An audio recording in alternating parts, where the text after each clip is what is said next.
centenario de su nacimiento. A mí se me ha pedido que hable de la historiografía alfonsí, de la historia de España y de la General Historia, y vamos a contextualizar un poco estas dos obras. Empezaré diciendo y enlazando un poco con la conferencia del profesor Rodríguez de la Peña, que nos mostraba antes cómo teníamos muy pocos testimonios documentales del interés de Alfonso por crear escuelas, universidades, etc. Y es completamente cierto, es decir, el conocimiento académico de la obra de la época de Alfonso el Sabio se estructuraba en las 7 artes liberales, pero no tenemos constancia, salvo en el caso de la astrología, que el rey sabio haya compuesto tratados de ninguna de esas 7 artes, sino que el rey compuso libros en unas áreas muy determinadas, muy específicas, ¿no? Podríamos esperar que hubiera hecho un tratado de música, o un tratado de matemáticas, ¿no? o un tratado de metafísica, que antes, o de teología, que nos decía el profesor Carlos de Ayala que no tuvo ningún interés. Pues lo cierto es que no hay ni tratados ni de gramática, ni de retórica, ni de nada de esto. Tenemos unos libros enfocados claramente a unas áreas que son transversales y que realmente no tienen, salvo en el caso de la astrología, un reflejo en los estudios universitarios de su tiempo. ¿Qué áreas son estas? Bueno, el derecho, ¿no? con el cual, como nos ha contado Carlos de Ayala, quería cambiar, ¿no?, los fundamentos ideológicos e institucionales de su reino. Por otro lado tenemos la historia, tenemos la ciencia, que es fundamentalmente astrología, y la astronomía en realidad era el soporte, digamos, material, auxiliar de la finalidad de los textos científicos, que era la astrología o la magia, como nos mostraba antes el profesor Rodríguez de la Peña, y luego tenemos los textos que muestran su devoción a la Virgen. Luego hay algunos laterales, como sería el libro de los juegos, o este libro de la escala de Mahoma que hablábamos antes, o el Calila, que no acaban de encajar completamente, quizá un libro de la caza que se le atribuye y que nunca ha sido localizado, pero el fundamento, ¿no?, de los grandes grupos temáticos de los libros que hace componer son estos. Bien, podríamos pensar que empezó a escribir en todas estas áreas de conocimiento al mismo tiempo, pero lo cierto es que esto no es así. Cuando el rey llega al trono, se interesa sobre todo por 2 de estos temas. Uno es el derecho y otro es la ciencia. La historia y la devoción por la Virgen, las cantigas de Santa María, solo empiezan a aparecer en escena más tarde, alrededor de 1270 o 1265, 1270. Realmente no se sabe cuándo el rey empieza a preocuparse por la historia, y siempre hay noticias que intentan sugerir que el rey hubiera tenido un interés histórico previo. Pero lo cierto es que con seguridad, de forma fehaciente, solo sabemos que se interesa por la historia hacia 1270, porque en 1270 están estos préstamos de libros, estos documentos que acreditan el préstamo de los libros de los que hablaba antes a Nájera, a Albelda, ¿no?, a Silos, y que sabemos que son libros que tuvo que usar necesariamente para escribir la historia.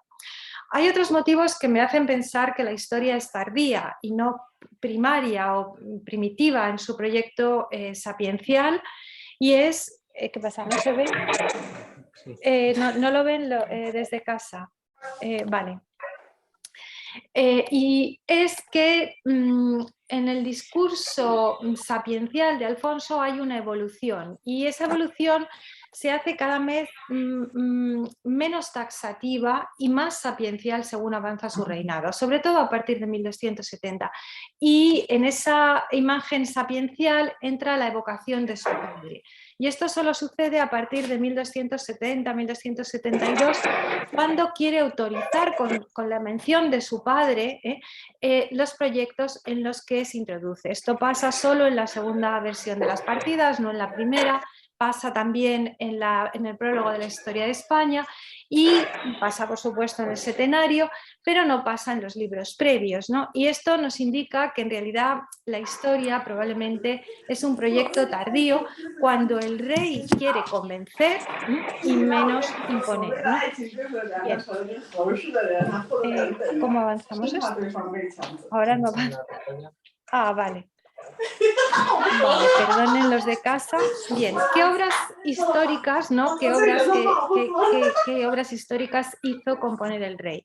Bueno, pues tenemos dos obras fundamentales conocidas, ¿no? Una es la Historia de España, cuya primera versión situamos hacia 1270-1274, utilizando el documento de este préstamo de libros, ¿no?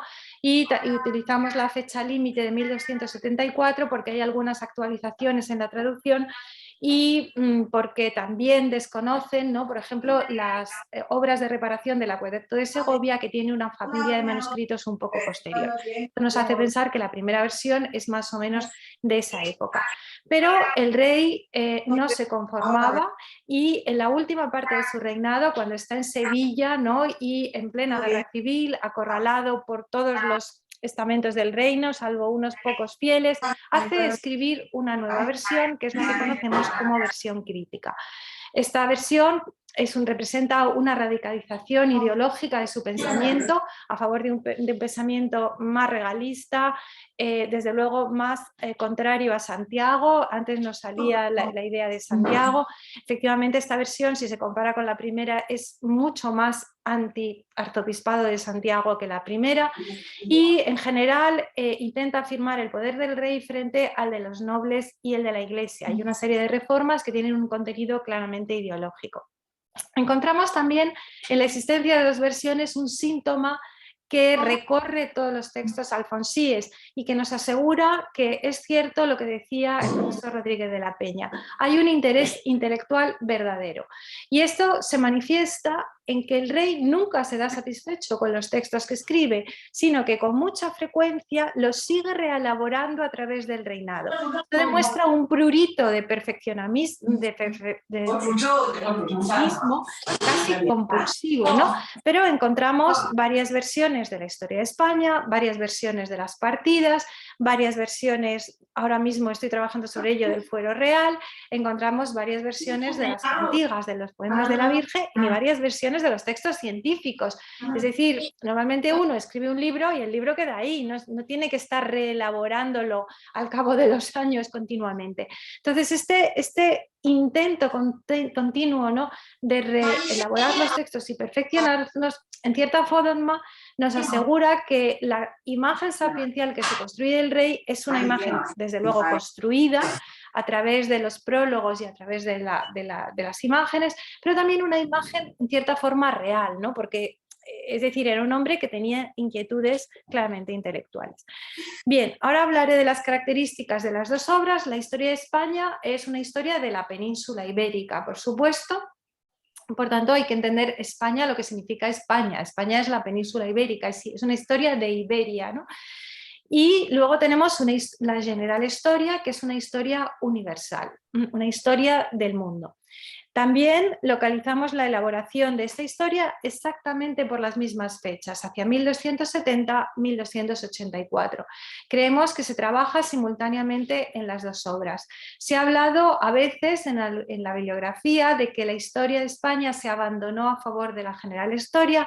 Esto no podemos darlo por cierto o por seguro, ¿no? Pero como veremos, sí hay algunos datos que indican que quizá los redactores de la general historia conocían la historia de España, pero también hay datos de lo contrario. Los redactores de la historia de España conocían los materiales de la general historia. Por tanto, parece que hubo una cierta simultaneidad en su elaboración. Ahora veremos de las características de las dos. Y la tercera obra de carácter historiográfico que hace componer el rey son lo que se ha conocido tradicionalmente como Vitae Patrum. Esta es la única compilación historiográfica que tiene autor, es decir, que no aparece atribuida a la autoría del rey, que se atribuye a Bernardo de Virihuega. Estos materiales son una inmensa compilación de la vida de la Virgen, o sea, está estructurada en cinco libros. Se nos han conservado parcialmente, no completos, y trataban el primero de la Virgen y Cristo, la vida de Cristo y la Virgen, el segundo de los apóstoles, el tercero de los confesores, el cuarto de los mártires y el quinto de las vidas de las santas, ¿no? Porque todo, apóstoles, mártires y confesores son santos, pero varones, y el quinto estaba dedicado a la vida de las santas. Esta compilación, bueno, aparte de que en los prólogos se dice claramente que se hace por orden del rey de Alfonso X, tiene una característica que no tiene ninguna otra de las compilaciones contemporáneas, y es que reúne todas las fuentes, como siempre, la exhaustividad alfonsí, todas las fuentes de vidas de santos posibles que están a su alcance, y es más, tiene una característica que vamos a ver repetida en la historia de España y en la general historia, y es que somete la narración a un sistema de anales, un sistema analístico, fragmenta la narración por años, ¿no? Con un sistema analítico. Bien, hasta hace poco no se sabía, pero el profesor Paco Bautista, Francisco Bautista de Salamanca, el profesor Ricardo Pichel de Alcalá de Henares y la profesora desgraciadamente fallecida Gemma de Noza han empezado a encontrar fragmentos de la versión castellana de esta Vitae Patrum. Es decir, que ahora sabemos que probablemente Bernardo de Brihuega tradujo su compilación latina al castellano, y además en esa traducción hubo una cierta compilación y reelaboración de los materiales. Hasta ahora ese texto, que suponíamos existente en castellano pero no podíamos demostrar, se conservaba solo en gallego-portugués. En gallego-portugués se nos han conservado varias traducciones que se supone que son de la época de Diniz, ¿no? Pero lo interesante que tenemos ahora es que sabemos que hubo una versión romance. Esa versión romance no llegó a ser integrada en la historia de España, pero hay algunos indicios que han sido investigados por el profesor Bautista que nos indican que quizá llegó a imprimirse en el siglo XVI. Hay un libro, un impreso, desgraciadamente no localizado, pero que aparece en el repertorio de distintas bibliotecas, que se llama Génesis Alfonsí, de Alfonso, el Génesis de Alfonso. Y esta obra probablemente era una versión en castellano de esta gran compilación hagiográfica, y estaba destinada a incluirse en la sexta parte de la General Historia, que no llegó a ser escrita. Bueno, voy a hacer una introducción general antes de hablar de las dos obras, ¿no? Bueno, lo primero que nos tendríamos que preguntar es por qué el rey hace escribir la historia, qué perseguía el rey cuando hace escribir la historia. En segundo lugar, cuando lo decide, por qué escribe dos historias y no una, o tres en realidad, qué características tienen las dos obras en común, qué las diferencia y cuál es la repercusión de las dos obras. Vamos a tratar de contestar a todas estas preguntas. La primera sería, ¿por qué escribir la historia? Antes he dicho que, en mi opinión, ahora pienso, ¿no?, aunque a veces se dice que los proyectos historiográficos de Alfonso estaban presentes desde el principio de su reinado, yo pienso que los proyectos historiográficos empiezan a fraguar cuando el rey empieza a sufrir las decepciones de no poder poner en marcha su política. El fin de la historia es que sus pueblos, sus súbditos, esas élites letradas de las que nos hablaba antes el profesor Carlos de Ayala, pueden aprender a partir de los hechos del pasado con un fin: discriminar el bien del mal y obrar en consecuencia. Este doble fin moral, esta dualidad moral entre el bien y el mal, se repite en todos los textos de Alfonso el Sabio, y es una dimensión del porqué de su sabiduría y del por qué escribe los libros. Aparece desde luego en los textos jurídicos, pero aparece en los históricos y aparece en los científicos. Es decir, y no solo eso, aparecen las cantigas de Santa María, esta dualidad entre el bien y el mal, ¿no? Es decir, ¿para qué hago este libro? Para que aprendan a obrar el bien y a evitar el mal o alejarse del mal, ¿no? Y esto se ve muy bien en el prólogo de la Historia de España, que es parcialmente traducción del prólogo de Jiménez de Rada, y dice que, que los sabios antiguos, ¿no?, bajo cuya autoridad se sitúan todos los libros, por tanto la interpretación de Sabio como astrólogo creo que no es totalmente correcta, que es la interpretación que se hará en el 15, porque siempre se dice que los sabios antiguos, ¿no?, es la autoridad sobre la que se amparan estos libros. Dice, escribieron otros sí las gestas de los príncipes, también de los que hicieron mal como de los que hicieron bien. ¿Por qué? Es decir, para que los que después viniesen por los pechos de los buenos puñasen en hacer bien, es decir, intentaran hacer el bien, y por los de los masos que se castigasen de hacer mal, es decir, que evitaran hacer el mal. Y lo más interesante es esta frase, dice, por esto fue enderezado el curso del mundo de cada una cosa en su orden. Es decir, yo a través de la historia voy a mostrar el lugar que cada individuo tiene en el mundo, y por tanto el mundo está ordenado de acuerdo con estos principios. Estas ideas estaban ya en el prólogo de Jiménez de Rada, pero aquí son vertidas con esta formulación. Bien, el prólogo de la General Historia, que no he tomado la molestia de copiar, pero repite las mismas ideas de aprender a obrar bien y evitar el mal, tiene un destinatario aparentemente más genérico, porque habla para que los hombres, sin más precisiones. En cambio, en la historia de España, ¿no?, se habla más bien de los príncipes, por tanto sería más bien un speculum principis, una obra pensada para que sus sucesores y en general los señores naturales, ¿no?, supieran cómo obrar. Pero lo cierto es que esta idea la podemos matizar si nos fijamos en las miniaturas, porque la General Historia, que tiene un prólogo dirigido a los hombres en general, sin embargo, en la miniatura inaugural de la cuarta parte de la General Historia, nos muestra al rey sosteniendo el libro en su regazo e indicando, dando las enseñanzas a lo que creemos que es su hijo Sancho, ¿no?, que está sentado a su derecha. Entonces, por otro lado, ¿no?, por tanto, podemos pensar los hombres, pero también los príncipes.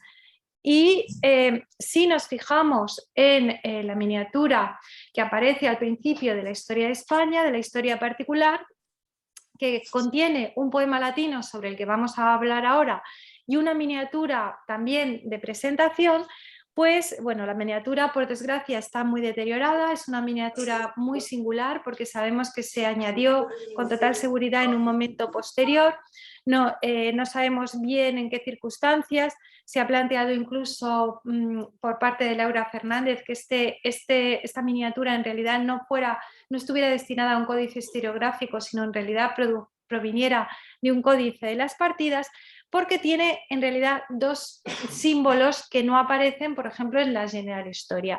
Y es que en la mano derecha el rey sostiene una espada, como si fuera un justiniano, ¿no?, es decir, con una simbología propia de un código jurídico, y en la derecha está entregando el libro a el que pensamos que es su sucesor. Aquí no tenemos unanimidad de interpretaciones, la profesora Laura Fernández piensa que es Sancho IV, yo me inclino a pensar que aquí todavía esta es una miniatura que representa a Fernando de la Cerda porque va acompañado de dos niños pequeños que probablemente serían los nietos, ¿no?, los famosos nietos de los que hemos hablado. Por tanto, podríamos hablar que en este caso la miniatura de la historia de España está en consonancia con el destinatario del códice, ¿no?, es decir, el príncipe. Pero en el poema latino que se añade, y pensamos que se añade por una serie de indicios, ¿no?, después de 1278, en concreto el poema se alude de forma velada al asesinato de Fadrique, al castigo de Fadrique de Simón Ruiz de los Cameros, del que hablábamos antes, y también se alude, en mi opinión, a las enfermedades del rey que sufrió entre 1276 y 1277, por tanto, este poema latino tiene toda la pinta de haber sido añadido con posterioridad a ese momento. Bueno, pues aquí parece que en este poema latino se cambian los destinatarios de la obra, porque ya no son los príncipes, sino que se dice el noble príncipe de Hesperia, a quien la gracia de Cristo, vengadora de perfidia, salvó de una triste suerte, es decir, Dios lo salvó de una enfermedad.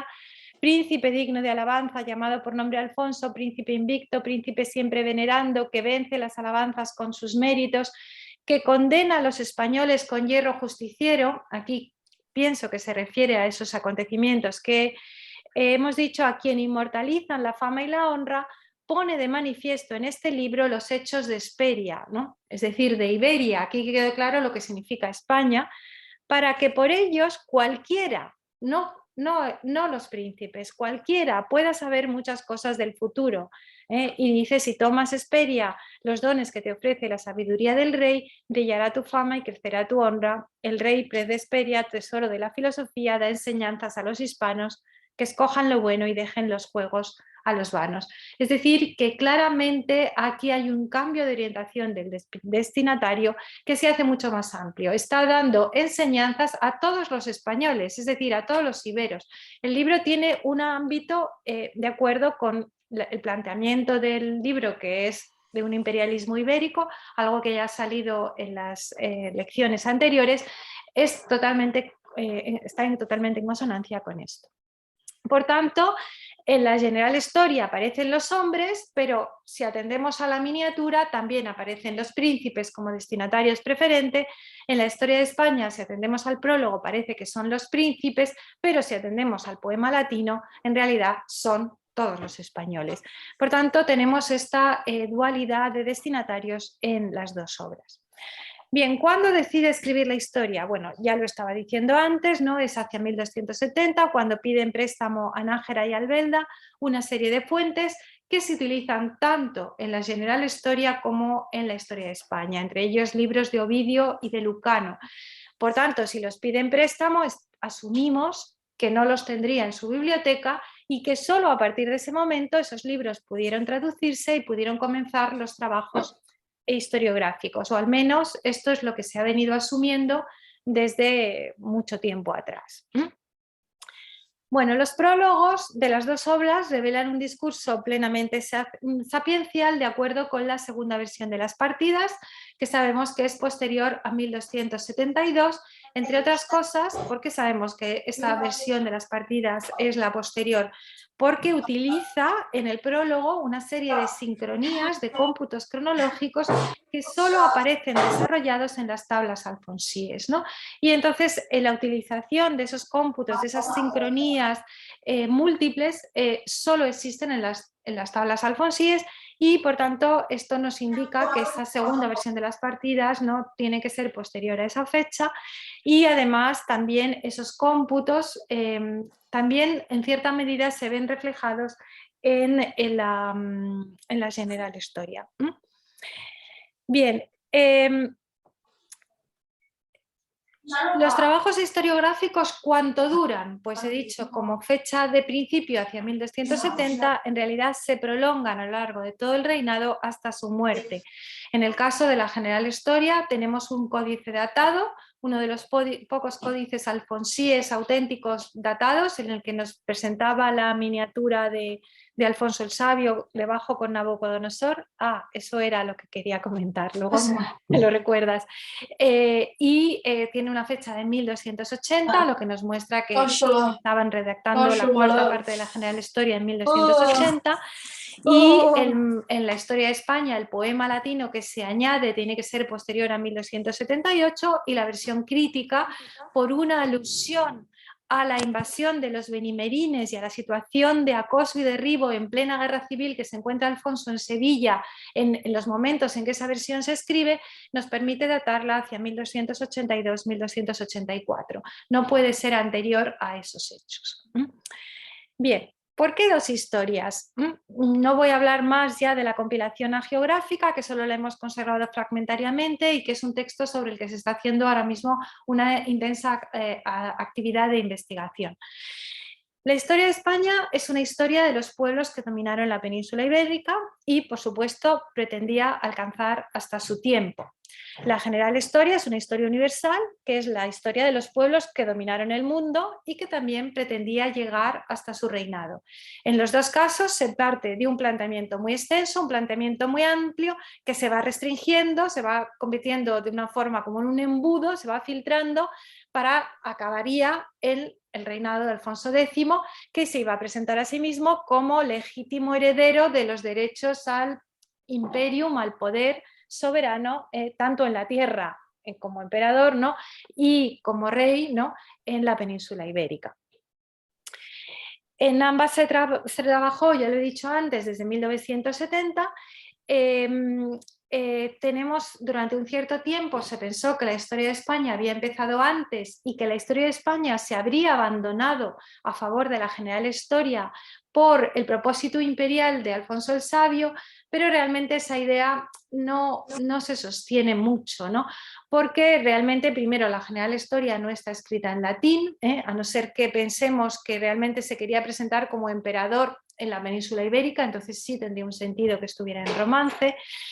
Y tampoco tenemos constancia de que la historia de España se abandonara del todo, porque vemos que a final del reinado se está volviendo a escribir. Es decir, que quizá los trabajos de la historia de España fueron algo previos a los de la historia, a la general historia, porque es verdad que la general historia reproduce a veces capítulos en la quinta parte de la historia de España y a veces alude, esto no lo trataremos porque está tratado en nuestra historia de España, pero también sabemos que materiales de la historia de España, sobre todo de la parte antigua, comparten fuentes comunes con la general historia, es decir, que todo parece indicar que había un taller historiográfico y se compartían materiales, por lo menos hasta la segunda parte de la general historia. Es decir, por lo que los indicios textuales nos dejan ver, en la historia de España, en la general historia, se trabajó simultáneamente hasta la segunda parte de la general historia.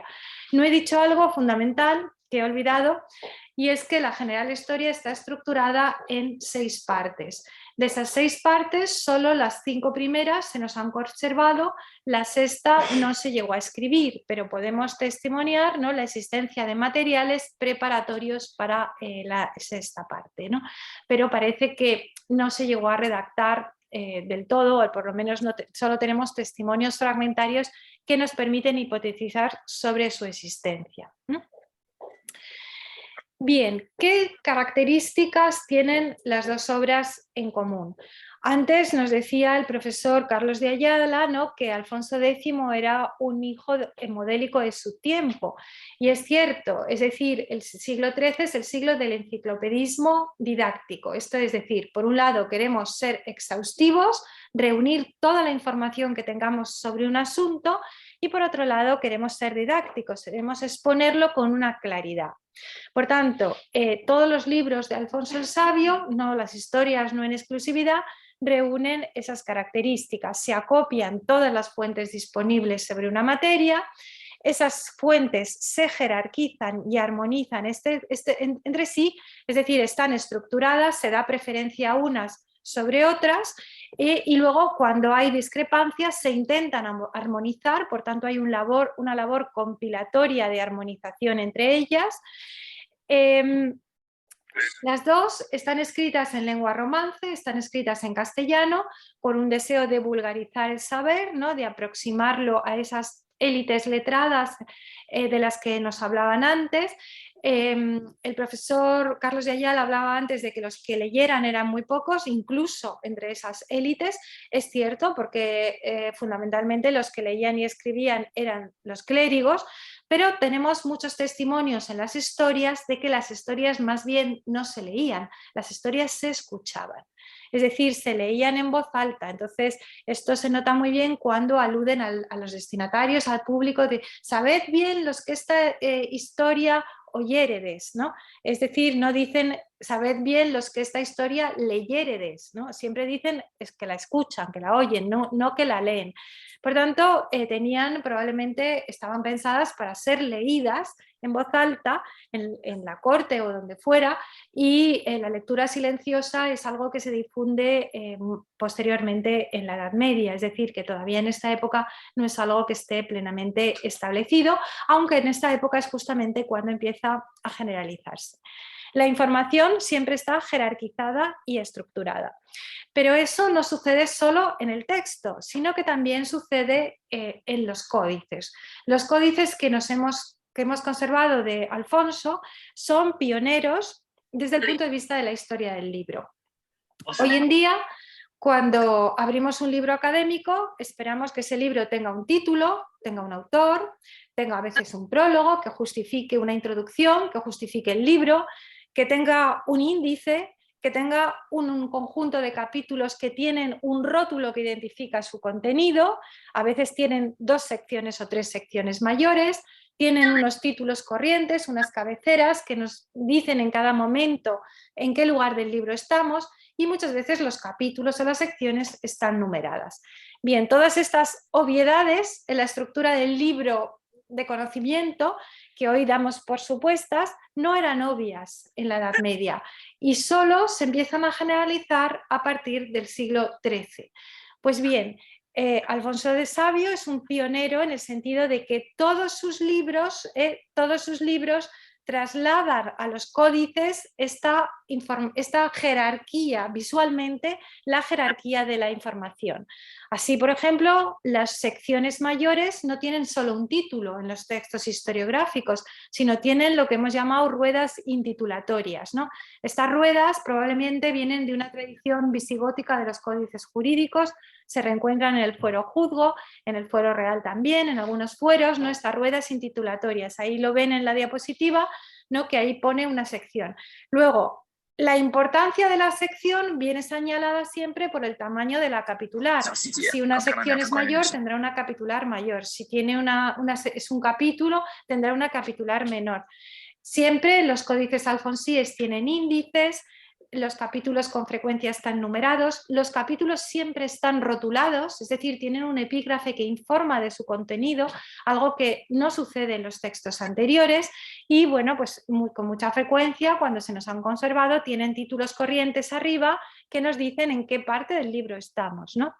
Esto lo vemos aquí ejemplificado con el Códice de la General Historia que se conserva en la Biblioteca Nacional de la primera parte de la General Historia que creemos un original.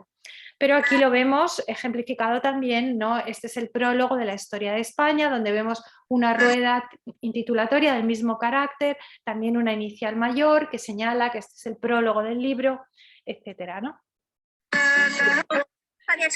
Bien, desde el punto de vista de la historia del libro y desde la construcción sapiencial, es muy importante desde el punto de vista de la construcción de la imagen sapiencial la existencia de un prólogo.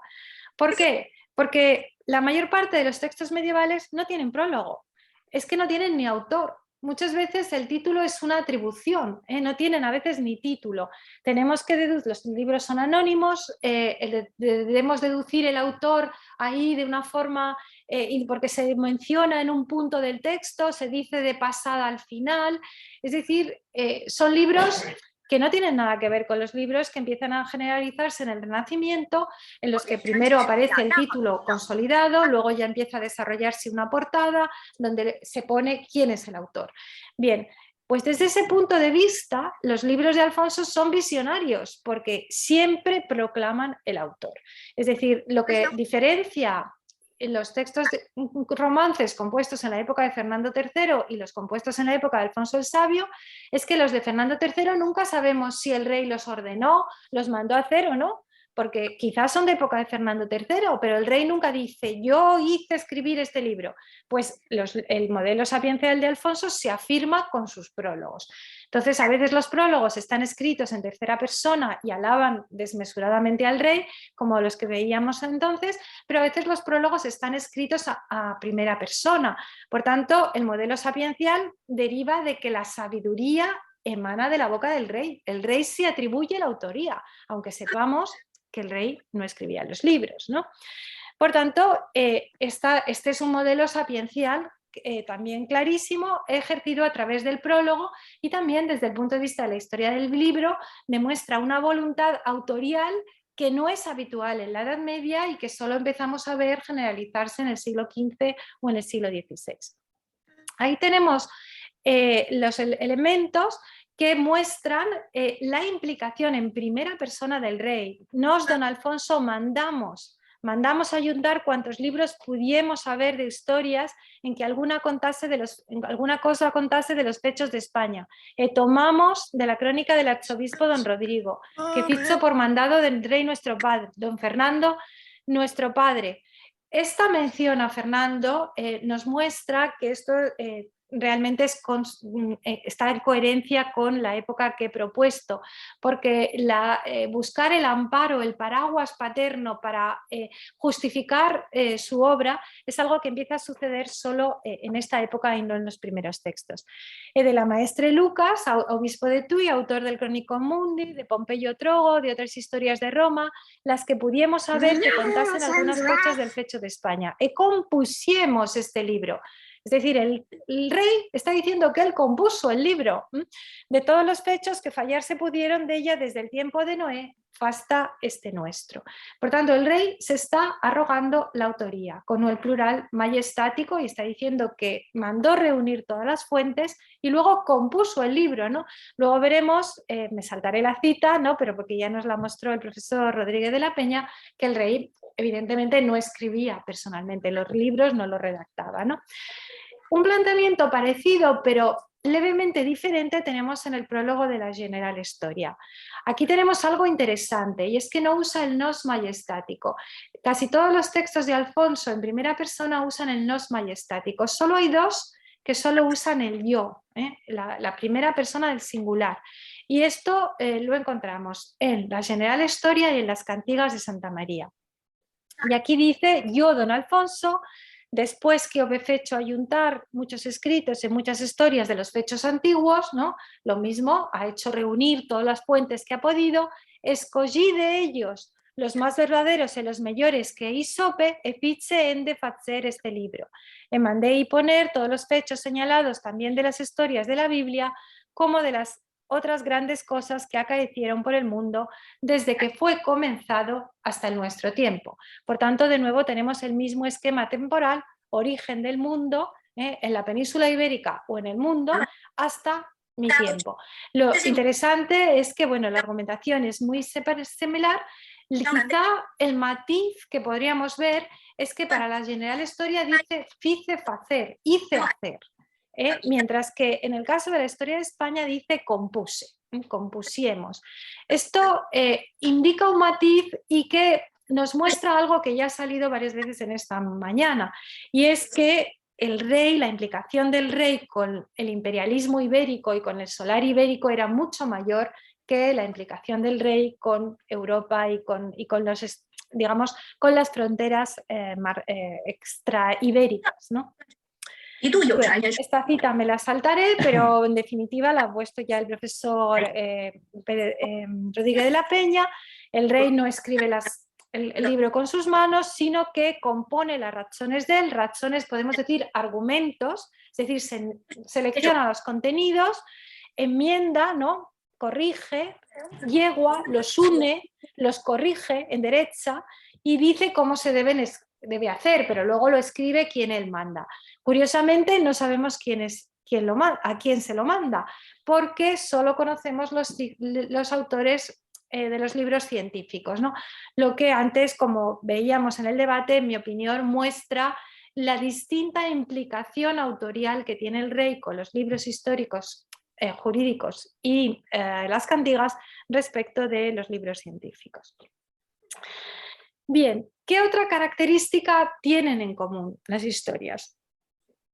El imperium, el derecho al poder soberano de procedencia divina del que nos hablaba el profesor Carlos de Ayala, es siempre el hilo conductor que estructura la narración una vez que se acota el marco geográfico. Sea en España, sea en el mundo, el imperium es lo que explica la estructura de la obra, este derecho al poder soberano, al poder recibido de Dios.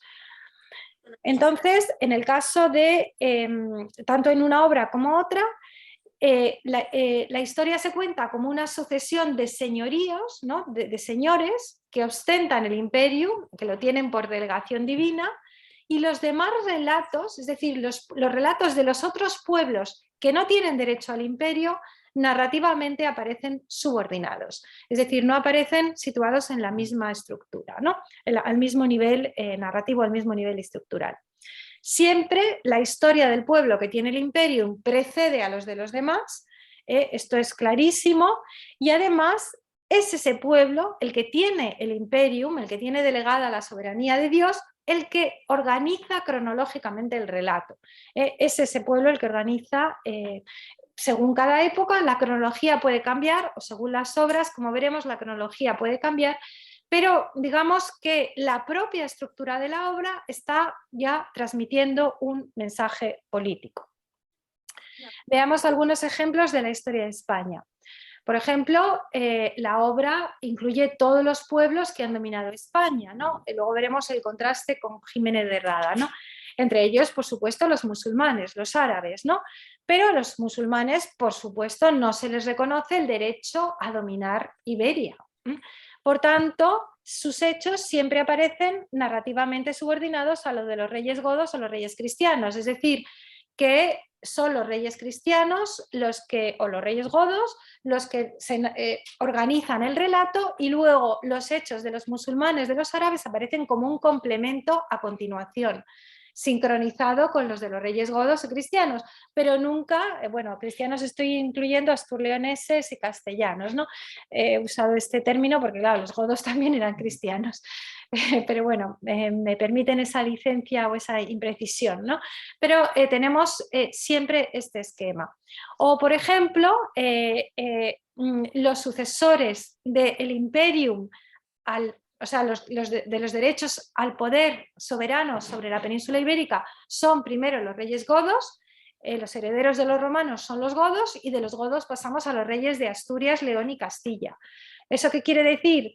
¿Se incluyen los relatos de Aragón y Navarra y Portugal? Sí se incluyen, pero siempre subordinados, es decir, nunca aparecen simultaneados, en este caso ni siquiera con los hechos de Castilla y León, sino subordinados narrativamente, con lo cual, desde el punto de vista narrativo, no se les está concediendo un lugar en la historia, es decir, la propia estructura narrativa está ya afirmando que el imperium, el derecho a gobernar Iberia, corresponde a los reyes de Castilla y León, pero no a los de Navarra, ni a los de Aragón, ni por supuesto a los de Portugal. Bien, en la General Historia encontramos este mismo principio, y aquí lo que sucede es que primero, claro, la soberanía que procede de Dios la tiene el pueblo hebreo. Por tanto, mientras los hebreos no fueron destruidos por los reyes de Babilonia, son los hebreos, ¿no? La Biblia es el eje conductor, el hilo conductor del relato. Y siempre se va narrando primero la historia de la Biblia y a continuación los hechos de los gentiles, es decir, los de otros pueblos que pueden simultanearse con la historia de los hebreos. Pero cuando el pueblo hebreo pierde el imperio, y porque es destruir por la destrucción que hablábamos antes, ¿no? Pues entonces a partir de ese momento, a partir de la destrucción de Babilonia, la emigración a Babilonia, en ese momento el relato se organiza al revés. Los hechos de la Biblia ya no preceden, sino que siempre siguen, y son los reyes gentiles que en cada caso tienen el poder soberano los que inauguran cada época, es decir, son los que tienen tal. ¿Cómo se ordena este relato? Pues de acuerdo con la Translatio Imperii, es decir, de los hebreos el imperium pasa sucesivamente a los reyes de Babilonia y de Persia, Oriente, de ahí va a Macedonia, los reyes de Macedonia, el norte, ¿no? Con Alexandre el Magno, y luego a Alejandría del Egipto, el sur, para acabar definitivamente en Occidente, ¿no? En los romanos, en los emperadores romanos, en Occidente, cuyos continuadores medievales eran, claro, los emperadores romano-germánicos, todos los reyes europeos, y entre los cuales el rey Alfonso tenía el título de rey de romanos. Por tanto, el objetivo era situar al rey al final de esta privilegiada línea, ¿no? depositaria del poder divino. Bueno, el año del Señor natural precede estas ideas, ¿no? Estamos viendo cómo se traslada narrativa y estructuralmente las ideas alfonsíes al texto. Esto también se traslada en el sistema de cronologías, en el sistema de sincronías, de forma que el año del Señor natural, de turno, el que toque en cada caso, siempre precede a cualquier cómputo de carácter general. había muchos cómputos en la Edad Media. Si vamos al cronicón de Eusebio Jerónimo, veremos que está el año del diluvio, el año de Abraham, el año de, yo qué sé, de la Puebla de Roma, teníamos muchos cómputos universales, pero en los talleres historiográficos alfonsí hay un año que es el que verdaderamente cuenta, que es el año del Señor natural, y a él se subordinan todos los demás. Por ejemplo, este es un ejemplo de la zona de los emperadores, la parte del dominio de los romanos sobre España, y ahí tenemos en el año cuarto de su imperio, que fue a 970 de Diete de la Puebla de Roma, cuando andaba la era en 259, el año de nuestro Señor en 223. Es decir, el año del emperador es lo que verdaderamente cuenta, la Puebla de Roma, la era que hizo Augusto, y no digamos ya el año cristiano, son complementos. Esto en realidad nos está mostrando la idea de Alfonso, no hay nada sobre nos en lo temporal, ¿no? Porque si el año cristiano fuera importante, ¿no? Esperaríamos que precediera cualquier otro cómputo o incluso que precediera los otros cómputos profanos. No es así. El año de Cristo, del nacimiento, de la encarnación, siempre es el último.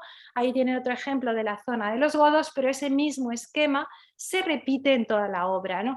Y siempre, curiosamente, ¿no? La era hispánica va antes que el año cristiano. Este orden de las sincronías, hay que destacarlo, no estaba en las fuentes, ¿no? Sino que fue creado ex professo a propósito por los historiadores.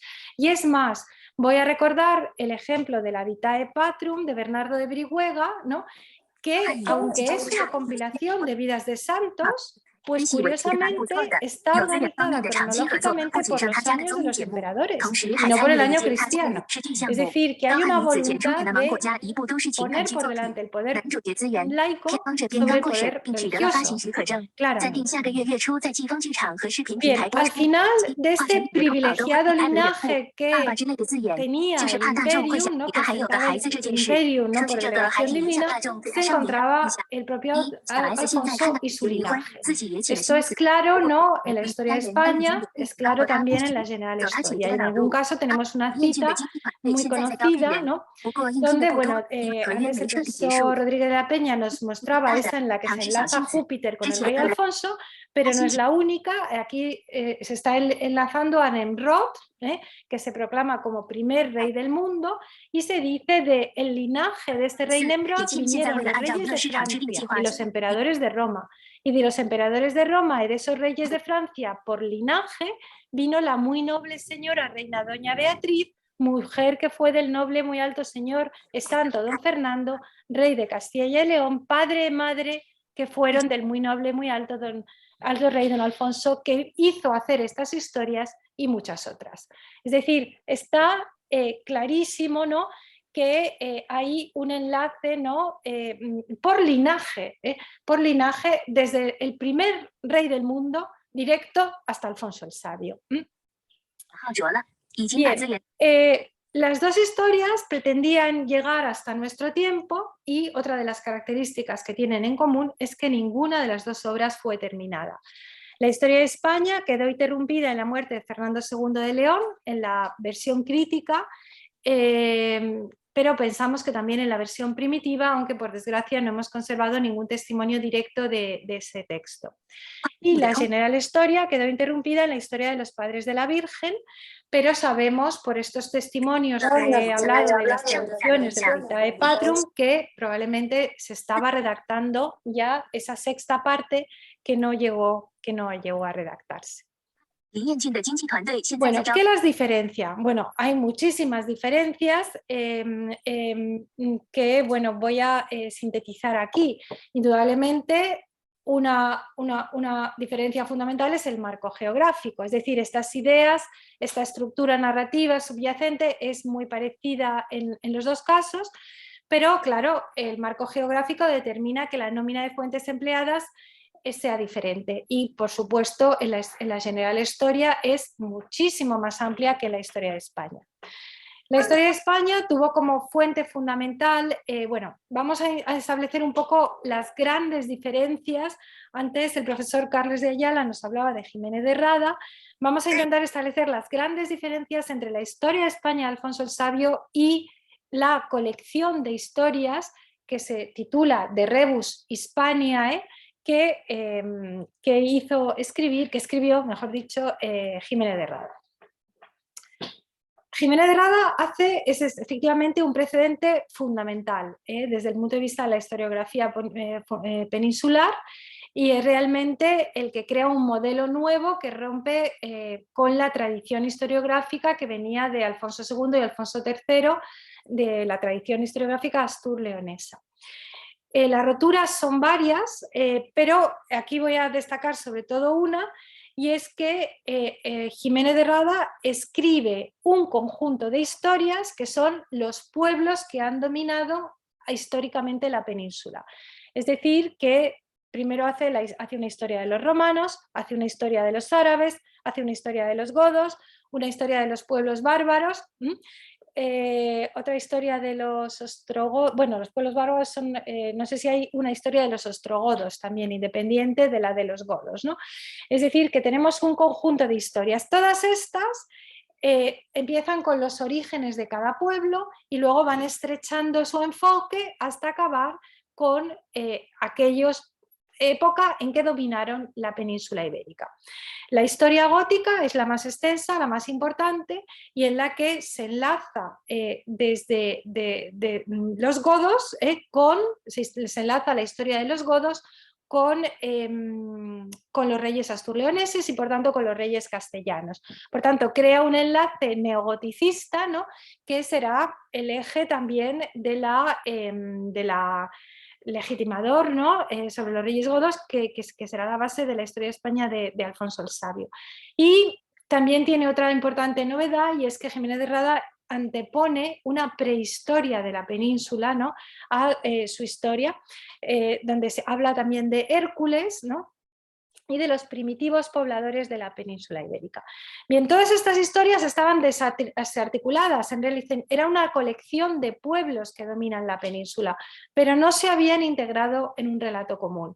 Jiménez de Rada es la fuente fundamental de la historia de España, sobre todo a partir de la historia de los pueblos bárbaros. Bueno, y he olvidado decir que Jiménez de Rada escribe también la historia de los árabes, es decir, que los árabes también formaban parte de estos pueblos que dominan la península, cosa que les da una legitimidad o un protagonismo que no le había dado ninguno de los cronistas previos. Entonces, Alfonso X es capaz de integrar todas estas fuentes en un relato común. En ese relato común, por supuesto, hay unos que tienen el derecho a dominar la península y otros que aparecen como dominadores no legítimos, ¿no?, como los árabes. Bueno, la nómina de fuentes es inmensa, el Chronicon Mundi se utiliza, pero siempre como complemento de Jiménez de Rada. Hay una serie de fuentes árabes que se utilizan en la prehistoria. Al-Bakri, yo he propuesto que es esa fuente desconocida.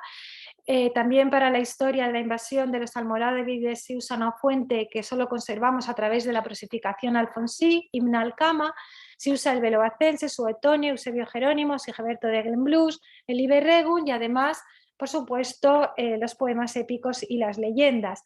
Esto es lo que le confiere también una importancia muy grande, porque vemos que en las dos obras la literatura entra a formar parte de la historia, y algunos teóricos, como Francisco Rico, cuyo nombre salía a colación esta mañana, fue el primero en decir que si no teníamos una literatura ficcional en la península ibérica más desarrollada como la que hay en Francia o la que hay en Italia, es precisamente porque la historia se lo comió todo. La historia comió la literatura, hizo formar la literatura, entró a formar parte de la historia. Y ese mar, es decir, la literatura de ficción se convirtió en literatura histórica, ¿no? Y esto es verdad, porque excepto en el caso del poema del Cid, que hemos conservado el poema en un manuscrito independiente, todos los demás conocimiento que tenemos de nuestros poemas épicos, excepto el fragmento de Roncesvalles, del que también hay un pequeño, unos folios, independientes, todos los demás poemas épicos, todo nuestro acceso a la literatura legendaria, épica y legendaria se realiza a través de la prosificación alfonsí en su Historia de España. Bien, la nómina de fuentes de la General Historia es muchísimo más amplia porque incluye todas las de la Historia de España, más otras muchísimas. Ovidio, Orosio, Pedro Comestor, Godofredo de Viterbo, la Biblia completa, una fuente árabe que se llama Al-Watzif, la Histoire ancienne du César, una historia universal francesa, la historia natural de Plinio, el Roman de Troyes, la historia de Prelis para la vida de Alexandre. Para que se hagan idea de la magnitud de la General Historia, hasta 2009 no hemos tenido una edición en la que se pudiera leer, porque el volumen de la obra es tal, ninguna otra obra de Alfonsí es tan grande, tan extensa. Bien, el sistema de sincronización de las fuentes es distinto. En Historia de España es siempre por años. En la General Historia se intenta hacer por años, pero es muy complicado, porque no siempre se tiene un año cierto para fragmentar los hechos de la Biblia o los hechos de las fuentes. Y por tanto, por lo general, el relato se fragmenta por reinados o señoríos. ¿Esto qué quiere decir? Pues que, por ejemplo, incluyen el relato de un juez de Israel y luego ponen, usando los cánones crónicos de Eusebio Jerónimo, los hechos de los reyes gentiles que son contemporáneos, pero no consiguen llegar al detalle de fragmentar el relato por años, porque digamos que no tenían información analítica y la cantidad de fuentes hace que la tarea sea poco menos que imposible. En la Historia de España tampoco siempre tenían información analítica, pero se la inventan, porque las fuentes no son tan amplias, no son tan grandes. La longitud es también muy diferente. La General Historia es 5 veces por lo menos más amplia que la Historia de España. Y luego tenemos una importante diferencia, que de nuevo abunda en la idea de que realmente a lo que Alfonso le importó fue el Imperio Ibérico y no el romano germánico. Y es que el manuscrito que hemos conservado de la Historia de España tiene un programa iconográfico muchísimo más ambicioso que que el de la General Historia, cuya la única miniatura conocida de la General Historia es esta que hemos puesto antes de la General Historia cuarta parte. Es muy raro que la primera parte no tenga una miniatura y solo la de la cuarta parte, y quizá eso se explica porque cuando se hace la cuarta parte el rey está en Sevilla y tiene un taller de miniaturas muy activo, pero en cualquier caso es una miniatura inaugural. No tenemos un programa que ilustre los contenidos de la historia en la General Historia. Pues bien, sin embargo, en la Historia de España no se llegaron a realizar, pero había al menos 112 miniaturas planeadas. Y esto, como ha hecho ver la profesora Rodríguez Porto, no tiene paralelo en ningún otro códice historiográfico europeo. No hay ningún otro códice historiográfico europeo, ni siquiera de las historias universales, que es el tipo de códice historiográfico que suele ilustrarse más, que llegue a tantas, que tuviera planeadas tantas miniaturas. Por desgracia, de ese programa iconográfico solo hemos conservado el primer cuaderno del Códice del Escorial. Aquí hay 2 miniaturas que ilustran la historia de Hércules. En una aparece Hércules con los leones, ¿no?, de las manos, y en la otra miniatura aparece una figura que pone Hércules en una especie de monumento donde anuncia la futura fundación de Sevilla, ¿no? Bien, aparte de bueno, hemos visto que las 2 obras representan una importante novedad por la recepción del canon de autores clásicos, ¿no? Ovidio, Lucano, Plinio, Orosio, Pablo Diácono. Bueno, Pablo Diácono es posterior, pero los grandes autores clásicos aparecen, se utilizan como fuente de las historias, ¿no?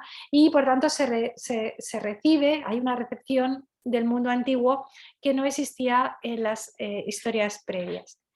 Bien, no tenemos, a partir del segundo cuaderno, las miniaturas están planeadas. ¿Esto qué quiere decir? Que están los agujeros, ¿no?, los huecos para las miniaturas, pero las miniaturas no se llegaron a realizar. Pero simplemente ese programa iconográfico, aún no realizado, es muy singular y muestra también una voluntad de mayor aprecio, de mayor implicación del rey con la historia de España que con la General Historia, que también lo veíamos en el contraste del prólogo, entre ese compusiemos y ese fits facer, que nos indican pues, un matiz, ¿no?, diferencial. Bueno, ¿cuál es la repercusión posterior de las dos épocas, sí, de las dos obras? Y con esto ya vamos a la última de las preguntas, ¿no? Bueno, la historia de España es una obra fundamental para la historiografía española, también para la identidad y la cultura española. ¿Por qué? Bueno, es la primera que recibe ese nombre. Hay que tener en cuenta que se llama Historia de España, ¿no? Luego Jiménez de Rada había titulado su colección de Rebus Hispaniae, ¿no? Y era una colección de historias, historia gótica, historia arabum, historia romanorum, pero esta se llama Historia de España, es decir, fija en el solar ibérico, en el marco de la península ibérica, el hilo conductor, el ámbito que explica la transmisión. Indudablemente esta obra creó el molde estructural narrativo e identitario de los españoles, ¿no? Y este molde, por supuesto, se reprodujo en todas las crónicas generales de España medievales, fue imitado por la crónica de Pedro IV el Ceremonioso, pero desviando el producto final o la legitimidad final hacia Aragón y no hacia Castilla. Incluso el principal crítico, Alfonso X, Juan de Mariana, reproduce el mismo esquema, ¿no?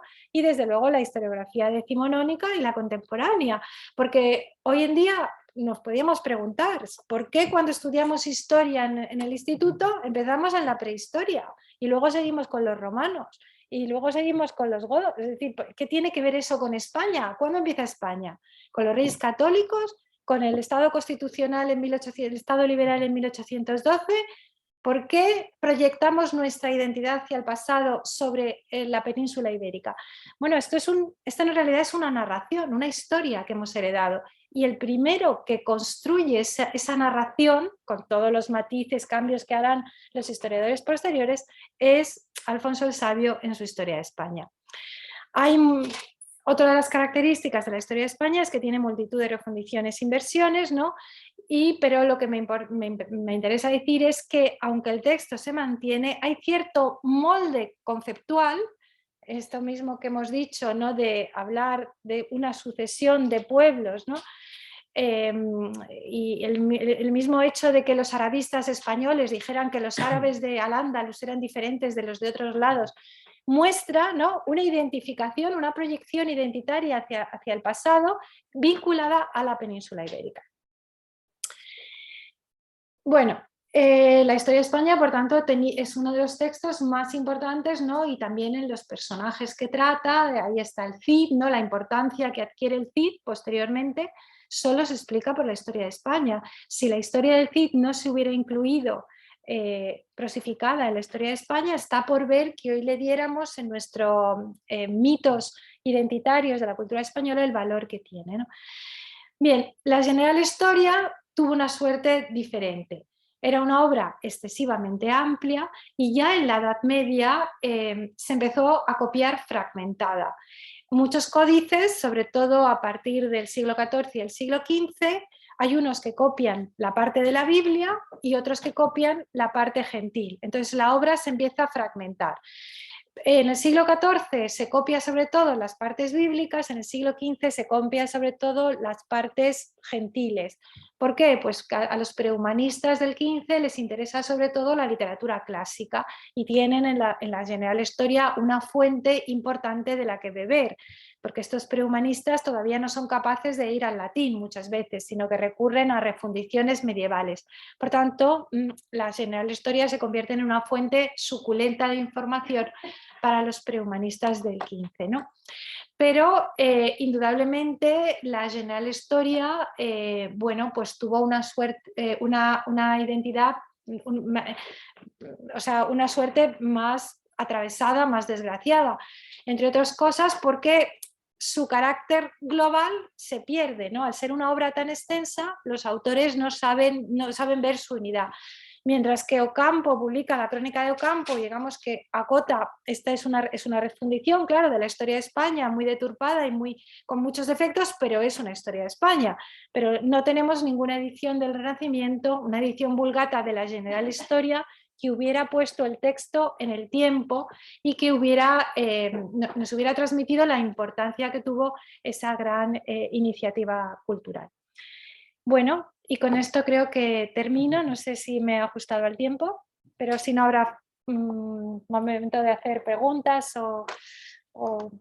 Bueno, pues ya ha tomado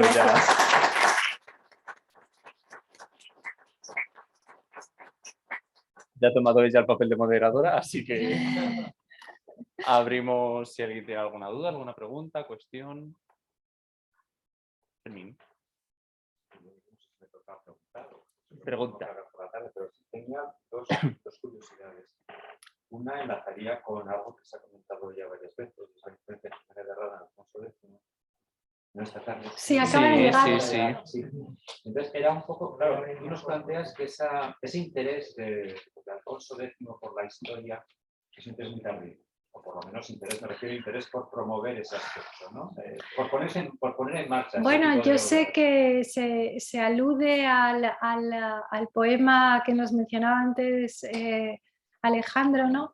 Que dice que habla de las crónicas, ¿no? Pero la verdad es que no tenemos ningún testimonio que avale, es decir, yo me inclino a pensar que Alfonso no se interesa por la historia hasta la década de 1270.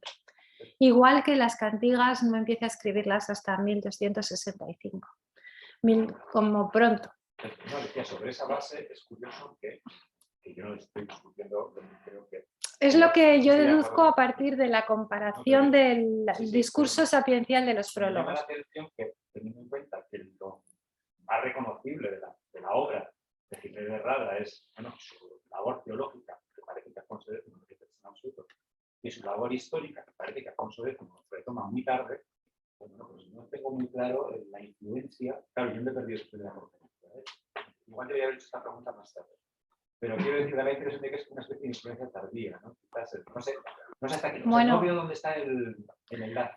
Bueno, podía conocer la obra, sí, no, podía conocer la obra, pero a mí me parece que el interés de Alfonso por escribir la historia está vinculado a la segunda versión de las partidas, al discurso sapiencial que deriva de ahí, y la historia también. Es un Alfonso que trata más de convencer que de imponer.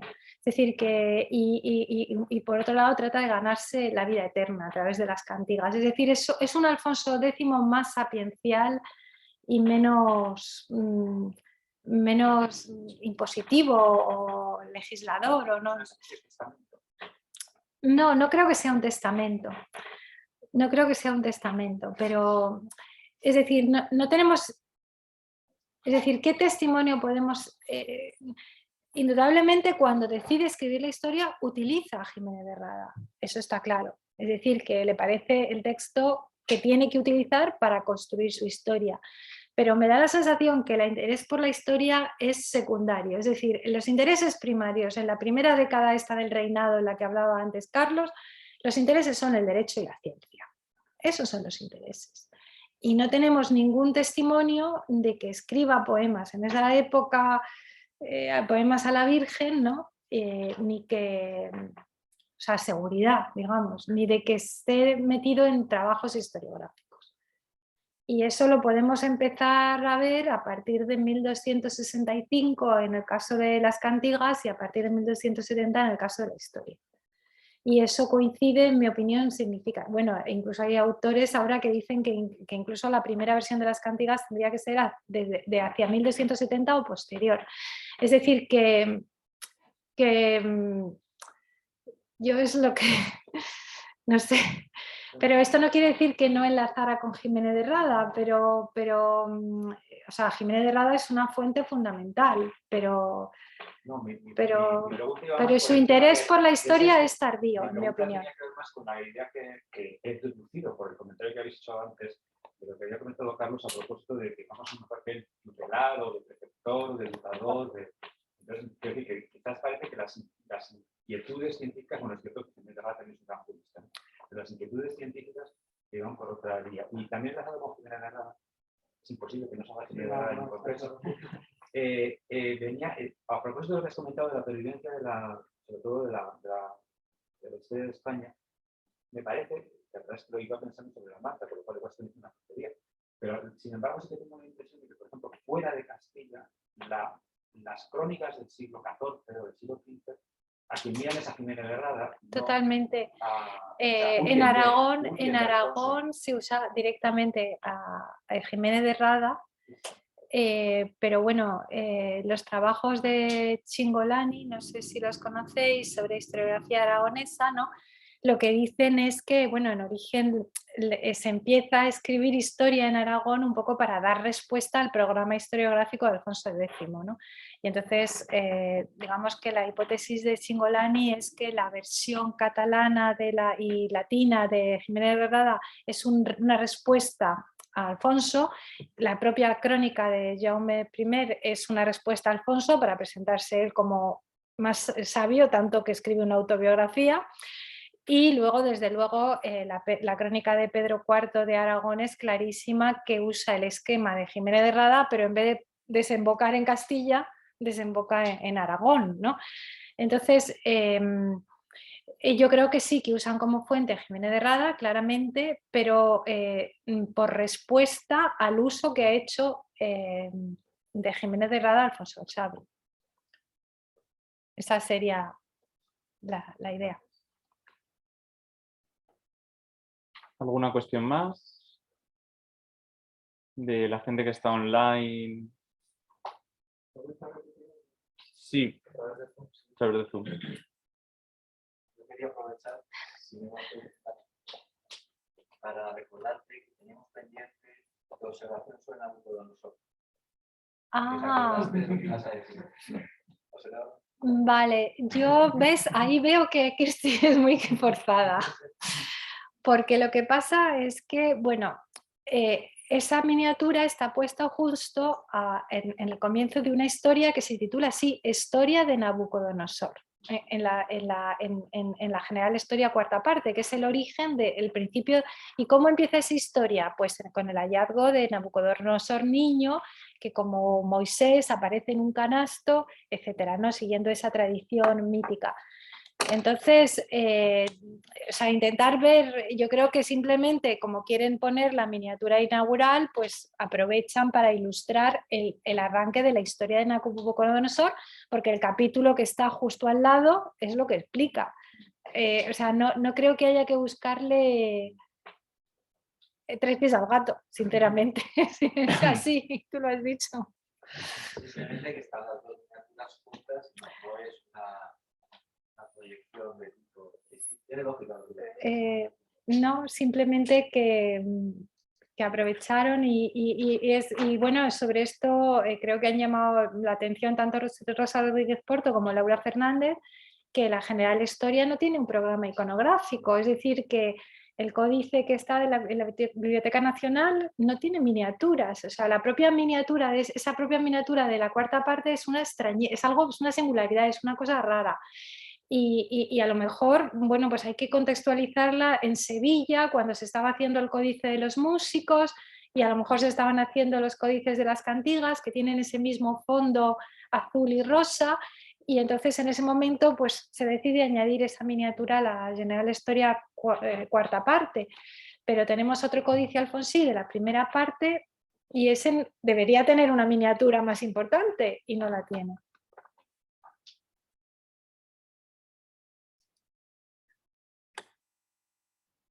Pues